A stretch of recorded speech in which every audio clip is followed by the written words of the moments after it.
这美国总统川普发文表示讲呢，这伊朗的战争敢要结束，美国是无遐赶紧啦。不过这战争也引起到能源供应的问题咯，通货膨胀的效益也当在发生。不过这台经院是认为讲，台湾的有油价补贴政策，认为通货膨胀袂超过2%。啊，若讲到这台股呢，是无受到国际趋势影响，拜股收伫咧38932点，起1218点，是收盘起第5只。啊，若讲到这台积电的股价呢，是收伫咧2185块，搁再创收盘新高。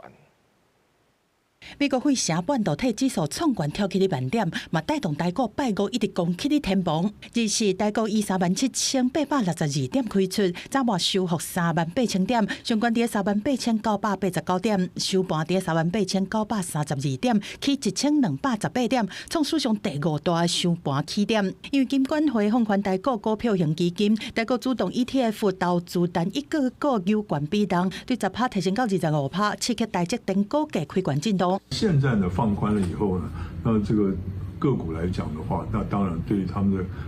上涨空间呢也放大了，那所以对于股价的走势呢是有相当大的帮助的。台股大起10点，主要是因为宽达股台积电做至这大盘的要角。台积电日时的股价是开盘2110块，上关伫2190块，以2185块作收，起105块，搁创收盘新高。IC 设计龙头联发科，一礼拜搁更出第3粒的起停灯，收伫上关2435块的历史新高价。但美国总统川普搁一摆点名台湾是目前晶片供应上大的来源，未来美国要伫短时间内摕到全球50%的晶片市场。第一，由此可见台湾的重要性，台湾会继续站在最领先的地位，不论是它的值或是量。台经院的专家分析，台股4月是大起超过7000点，暗算的早来财富效果。台湾伫 AI 产业的带动之下，预测 GDP 7.56%。虽然中东战事是引发石油能源供应问题，国际能源总署是放出成员国的战备石油，但是专家认为讲，假使战事超过150天，引发的通膨是袂当代议。